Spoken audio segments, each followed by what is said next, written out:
আমি চলে এসেছি হাবড়ায়। তো হাবড়ায় আসার কারণটা কি সেটা তো আপনারা ভালো করে জানেন। আজকে এসেছি বাচ্চাদের বিরিয়ানি অনেকদিন ধরে খাবো দেখে চেক করবো, তো বাচ্চাদের বিরিয়ানি চেক করার জন্য আমি হাবড়ায় চলে এসেছি মধ্যমগ্রাম থেকে। তো চলো বাচ্চাদের বিরিয়ানিতে যে যাওয়া যায় শপে। আচ্ছা এই বিরিয়ানি কয় আন্টি শেষ হলো সকাল থেকে?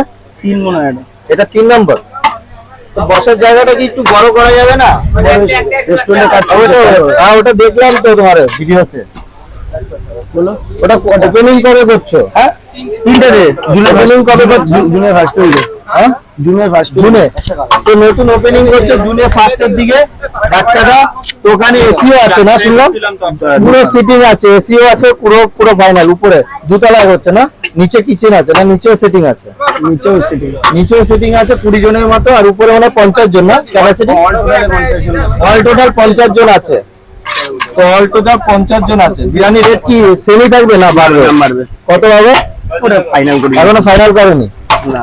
তো লোকেশনটা ওখানে কি আছে একটু বলে দেবো? জয়গাছি মোড় আর 5 উইকেটে অপোজিটে। তো লোকেশনটা বাচ্চাদের কাছে জেনে নিলে তোমরা। তো বাচ্চাদের বিরিয়ানি যারা খেয়েছো খুবই ভালো লাগে, আর আশা করি বাচ্চাদের বিরিয়ানি আরো আগের থেকে টেস্ট বেশি হচ্ছে। কিসের জন্য হচ্ছে বাচ্চাদের? সেলের জন্য? না না, তুমি কিন্তু আগের থেকে মানে টেস্ট এই নিয়ে দুবার খেলাম তো দুবার মধ্যে আগে সেকেন্ড বার খেয়েছি, টেস্টটা একটু আগের থেকে ভালো ছিল ফার্স্ট টাইম থেকে।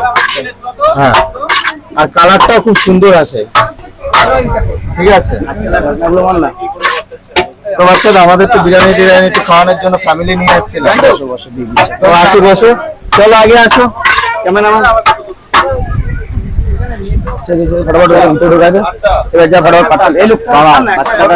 দেখার জন্য। আরে ভাই এদিকে দিয়ে দাও, আমরা 5 জন এদিকে মানে আমরা এখান থেকে বুঝতেই পারছো আমি বাচ্চাদের দোকানের ভিতরে চলে এসেছি গাইস। তো খুবই ভিড় এই টাইমটা, মানে দুপুরবেলার দিকে। তো মানে আমি এসেছি অনেকক্ষণ, বাচ্চাদের দোকানে এতটাই ভিড় ছিল, বিরিয়ানি শেষ হয়ে গেছে। এখন বিরিয়ানি আসবে, তারপরে আমরা বিরিয়ানি বাচ্চারা দেবে। তো বললো ভাই বসো, বসেছি। ঠিক আছে, তো এখানে অলরেডি সবাই ওয়েট করছে। তোমার কি করতে এসছো? বিরিয়ানি খেতে? কোথা থেকে এসছো? মধ্যমগ্রাম থেকে। এরা দুজনে বিরিয়ানি খেতে এসছে। বাচ্চারা বিরিয়ানি কখন দেবে? কতক্ষণ ধরে ওয়েট করছো? কত? অনেক ভিড়। তো আশা করি তোমাদের। আরে কালারটা দেখো ভাই, কালারটা দাও। হ্যাঁ মেশিন দাদা কালারটা। পয়সা লাগবে কয় টাকা? সত্যি খুব সুন্দর স্মেল, খুব সুন্দর স্মেল। গন্ধতেই পেট ভরে গেছে। 10টা পরে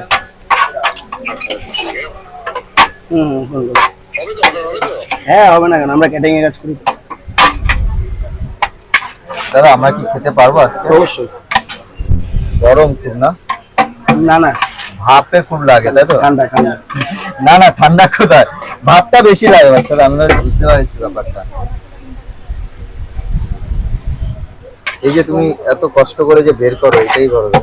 যে কষ্ট করে বের করে আমাদের খাওয়াও, এই যে মুখের হাসি, এর থেকে বড় বুঝিস দাদা ফ্ল্যাটিং এর অবস্থা।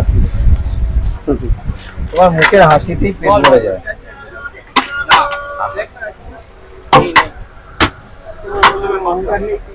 বাবা রাইস গুলো কত সুন্দর খেলছে, খুব সুন্দর খেলাধুলো করে।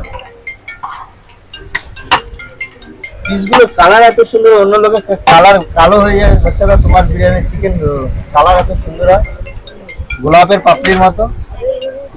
সিরিয়াস ইয়ার কি না, কত সুন্দর কালার। অন্য বিরিয়ানি দেখো কালো হয়ে যায় চিকেন মশলা রাইস, তোমারটা কেন এরকম হচ্ছে বলো? আমাদের হেভি শেফ রান্না করে। না সিরিয়াস কোনটা? এটা তোমার যে চিকেনের কালার না, খুব সুন্দর কালার হয়। অন্য এক জায়গায় বিরিয়ানির চিকেন পুরো কালো হয়ে থাকে।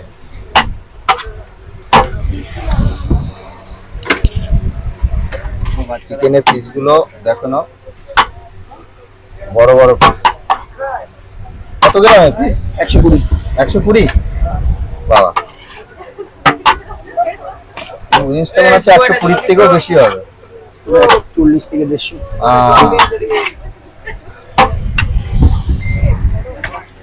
ভাই পিসটা দেখো ভাই, আলুর পিসটা দেখো, দেখো দেখো দেখো দেখো দেখো, আলুর পিসটা দেখো ভাই, তার সাথে শসা 3 পিস, আবার লেমনের পেঁয়াজ দেখো, চিকেনের পিসটা দেখো রে বাবা, পিসটা দেখো, জয় মা।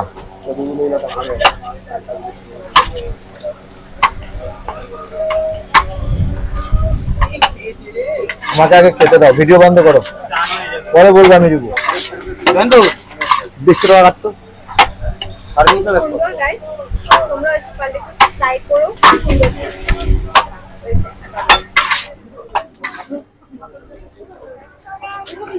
খুব ভিড়, একটু বসার ব্যবস্থা করে দাও বাচ্চারা, আমাদের আছে 4 জন, বুঝলে তো, ওদের পাঠিয়ে দাও তো। চলো চলো চলো, বাচ্চাদের ব্যবস্থা করে দিয়েছি।